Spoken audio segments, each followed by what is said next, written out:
అందరికీ good evening.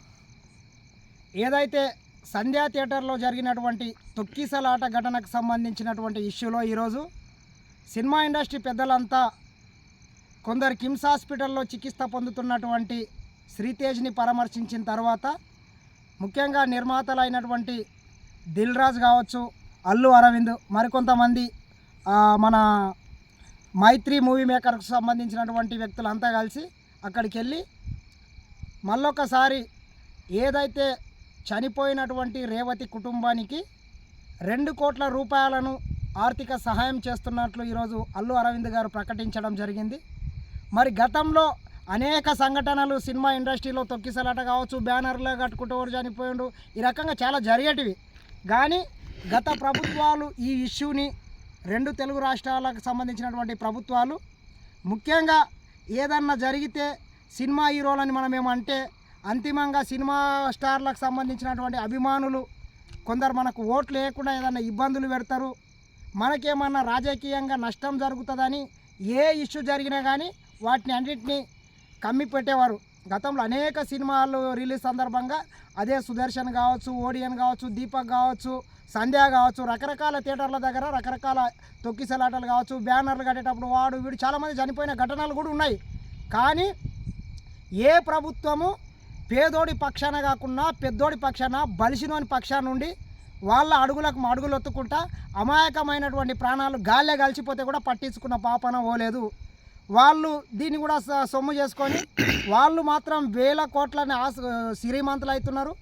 ఒక్కొక్క సినిమాకు 100 కోట్ల పారితోషికం తీసుకుంటారు. కానీ చనిపోయినటువంటి అమాయకమైనటువంటి కుటుంబాలకు 10 లక్షలు, 15 లక్షలు, 20 లక్షలు ఇచ్చి చేతులు దులుపుకున్నారు.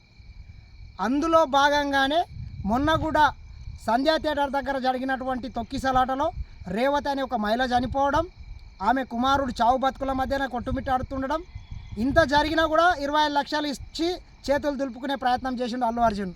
కానీ ప్రభుత్వం తొక్కి నారదీస్తా ఇటువంటి ఘటనలకు కారణమైనటువంటి వ్యక్తుల మీద కఠిన చర్యలు తీసుకుంటాని ఎప్పుడైతే అల్లు అర్జున్ని తీసుకుపోయి చెల్రపల్లి జైల్లో, చెంచల్గూడ జైల్లో ఒక రోజు వేసిందో ఒక్కసారిగా మైండ్ బ్లాక్ అయినట్లున్నది.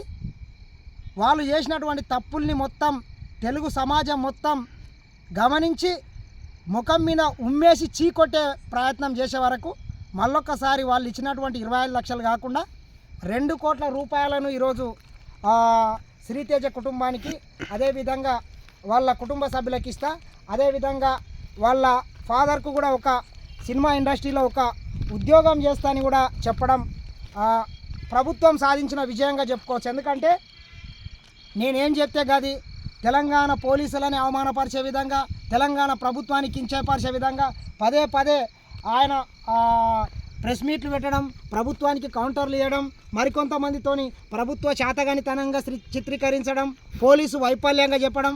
అరే పోలీసులే వాళ్ళకు పర్మిషన్ ఇవ్వకుండా నీ పోవద్దని చెప్తే ఎవరిని అడగకుండా పోయి అక్కడ డ్రామాలు చేసి, రస్తారోకోలు చేసి, ఇట్లా పెద్ద పెద్ద కటింగ్లు ఇచ్చి నీవే స్వయంగా దానికి కారణమైనవు. ఒక్కసారిగా ఇవన్నిటి ఇకనైనా సినిమా పెద్దలు మీ యొక్క హీరోయిజం ఏదైతున్నదో అది సినిమాల వరకే పరిమితం అవుతుంది. నిజ జీవితంలో ఇది ఎంతవరకు కరెక్ట్ కాదు. ఏది ఏమైనా తెలంగాణ రాష్ట్ర ప్రభుత్వానికి, ముఖ్యమంత్రి రేవంత్ అన్న గారికి ప్రత్యేక ధన్యవాదాలు తెలియజేస్తున్నాం. గతంలో మాదిరి కాకుండా బలిసినోడి పక్షాన కాకుండా పేదోడి పక్షాన, బలుగు బలహీన వర్గాల పక్షాన ఉంటుంది ఈ ప్రభుత్వం. ఎన్నికల ఓట్ల కన్నా ముఖ్యం ప్రజల సంక్షేమం. రాబోయే రోజులలో ఏవైతే బెనిఫిట్ షోల పేరు మీద, స్పెషల్ షోల పేరు మీద టికెట్లు అడ్డగోలుగా రేట్లు పెంచుకుంటాము, మా ఇష్టం వచ్చినట్లు చేస్తామంటే మీ ఆటలు సాగవని ముఖ్యమంత్రి గారు ఏదైతే ప్రకటించిండో నిజమైన ప్రజానాయకుడిగా ఈరోజు రేవంత్ అన్న గారు నిలిచిపోతారు. సరే ఏది ఏం జరిగినా ఒక ప్రాణానికి వెలకట్టలేం. ఇకనైనా భవిష్యత్తులో ఇలాంటి ఘటనలు జరగకుండా సినిమా వాళ్ళు కూడా తగిన చర్యలు తీసుకోవాలి, తగిన జాగ్రత్తలు పాటించాలి. మీకు డబ్బే కాదు, ఎంతసేపు మీ అభిమానుల యొక్క శ్రేయస్సు గురించి కూడా మీరు ఆలోచన చేయాలి. అప్పుడే మీరు నిజమైన హీరోలుగా జనాల మధ్య జనాలు కొలుస్తారు. లేకపోతే మీరు ఎంతసేపు డమ్మీగాళ్ళు అనుకుంటారు. ఏం క్యారెక్టర్లు చేస్తారా మీరు? సినిమా అన్నంగా ఏదైనా ఎంటర్టైన్మెంట్ ఉండాలి, లేకపోతే ప్రజలకు ఏదైనా సందేశం ఇచ్చే విధంగా ఉండాలి. కానీ పోలీసు వాళ్ళని కొట్టడం, గంజాయి చెట్లను దొంగతనం చేయడం, స్మగ్లింగ్ చేయడం, అదేవిధంగా మాఫియాను ప్రోత్సహించడం, ఈ రకమైన సినిమాలు తీసి సమాజానికి జనాలకు ఏ సందేశం ఇస్తున్నారు? ఏదైనా నా సమాజానికి 4 పనికొచ్చే సినిమాలు తీయండి అని మరొకసారి సినిమా పెద్దలకు అందరికీ విన్నవిస్తున్నా. నమస్తే.